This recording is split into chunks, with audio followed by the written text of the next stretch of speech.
One of the things is, for as long as you're using the thermal gun, it's not perfectly accurate. It's the best we can do because you can't use a contact thermometer. And the alternative is to do what is now being done, which is the thermal scanners. My expectation is that by the end of this week, this should be in place. And if it's not in place, then maybe we need to go to the ministry and ask them why this is so. Another important factor in having a thermal scanner is because if you have individuals, persons, there's always room for human error, and there's room for fatigue, and there's room for demotivation, and there's room for fear. When you replace that with an automated system that can scan 4 or 5 people at a go, then you increase your chance of screening everybody. If you have lots of flights have just come at the same time, there's a chance that some people will be missed.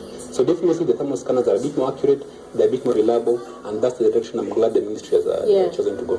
But checking the temperature is not enough, sir, because the bigger problem is that there are many who will come exhibit no symptoms, but in the days after, because there's a 21-day incubation, then start to show these symptoms.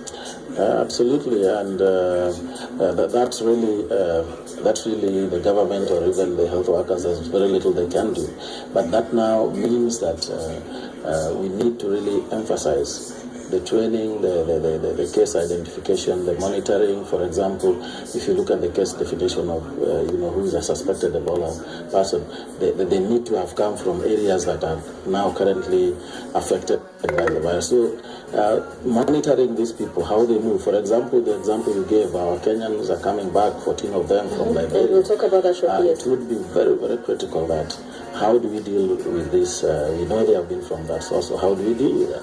The obvious answer, if you ask me, would be to have them quarantined for at least the 21 days, so that we are sure that it's a stringent and extreme measure, but that is the least that needs to be done. Do you agree with that? Because the ministry says apparently those 14 Kenyans that are coming back into the country from Liberia today will be quarantined. Well, first, one of the gaps in the screening we're doing right now is that if you came in asymptomatic, and probably not even asymptomatic, just got fever, because fever occurs in only 85% of the cases. There's a 15% will not have fever, they'll have other symptoms before. Then for sure you'll pick them up. If somebody is in the first few days of an Ebola infection, you will not pick them up. So this lapse occurs. The unfortunate thing about Ebola is that before you become symptomatic, you are not actually infectious. And in fact, the virus load increases progressively. And if you look at the case in the United States, for example, Mr. Duncan, and 4 days, developed symptoms 4 days later, and you realize that none of the contacts he had outside of the hospitals contracted the disease. So contacts before the symptoms develop are unlikely to spread. And in fact, the recommendation now is, if you've been in contact with somebody who has Ebola, then what you do is called self-quarantine, where you stay at home and you take a temperature twice a day. If you develop a fever, then you become a suspect case. Now, if you don't develop any symptoms, then it's my view that you do not need to be in an isolation facility. You don't need to be put aside, and that's quite important. The thing we want to do is to avoid stigmatization.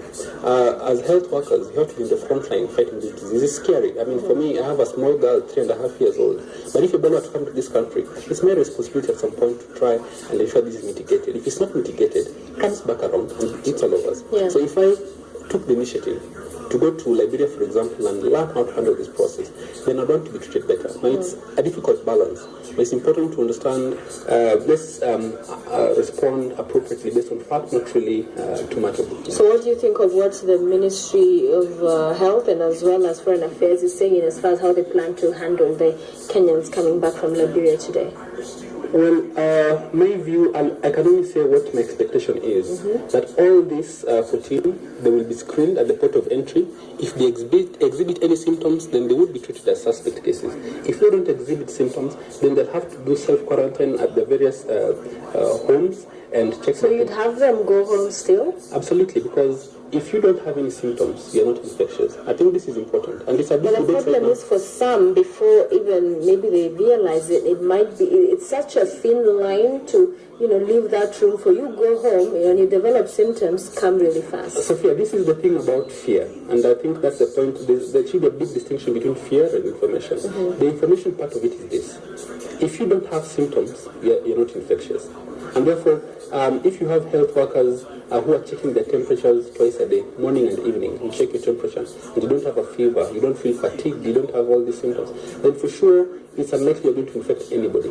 And you're also doing self-quarantine in your home. So you're not oscillating around the town. But most of these people don't live alone. You'll imagine some of them, Laura, will have other people in the house. And also, when these symptoms then do exhibit, I doubt they say, oh, we are coming, we're on our way, it will happen. And then maybe when somebody's trying to help you out, that absolutely. That's why I said this is a very complex disease, given the fact that there are a lot of things we don't understand about the disease. But like Victor rightly says, if we have in place monitoring tools and monitoring systems, so that as these people arrive, those that are found to exhibit some of those symptoms will automatically be isolated. Those that go home and exercise what we call self-quarantine, they must be monitored. Because without the monitoring, case follow-ups, that is where now we lose it. They must be monitored, like he says, their temperature is taken on a regular basis to see if there is any deviation from the norm. If that happens, then they are taken as suspects and treated the way they are supposed to be treated. Because otherwise, what will happen? We live in a tropical country with a lot of... That for me still sounds very chancy, saying being in such an area, although we are seeing the ministry saying that they will be quarantined for 21 days. So also, you're talking about how it is they will be quarantined. I guess that's very important to see what kind of treatment they will receive if in fact that does happen for the 21 days. But before I continue the discussion, let's listen to what Kofi Annan had to say about this virus. World leaders have come out to comment about it, talking about it, eventually becoming a crisis or even a catastrophe for the world. It is a crisis, I think, in West Africa already. But this is what Kofi Annan had to say about Ebola viral disease. This right here is saying Super Bowl Sunday, buddy. Elsewhere other than Africa, the response would have been faster. And if the disease had emerged in a richer country, we would have today have a medication or vaccine. We've known about Ebola for 40 years, but it's a poor man's disease. Is it a poor man's disease? Yes. And if you look at where Ebola comes from, we don't know who the natural host is, but that natural host infects wild animals. And those people eat bushmeat, baboons, apes, wild antelopes, then that's commonly how we've contracted Ebola.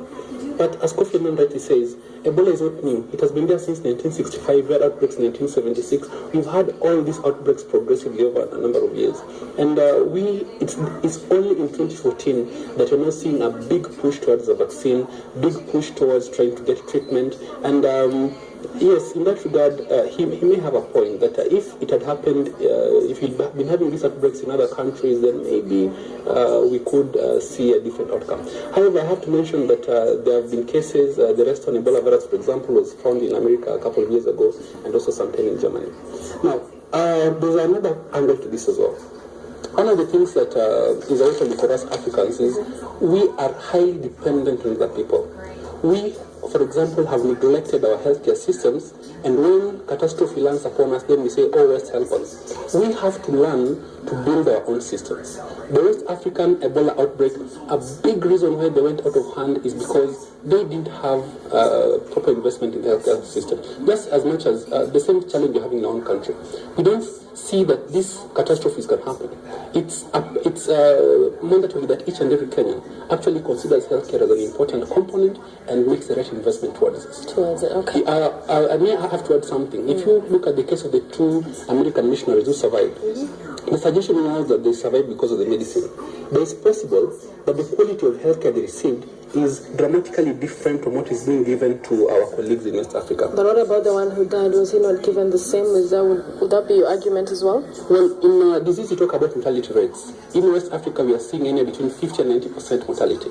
In America, if you look at the mortality, it's less than 20%. That's a big difference. It's possibly due to the treatments. And if you look at outbreaks also in the past, we've had 30% mortality in some countries, and this can only be explained by the robust system. So do you agree with the former UN Secretary General?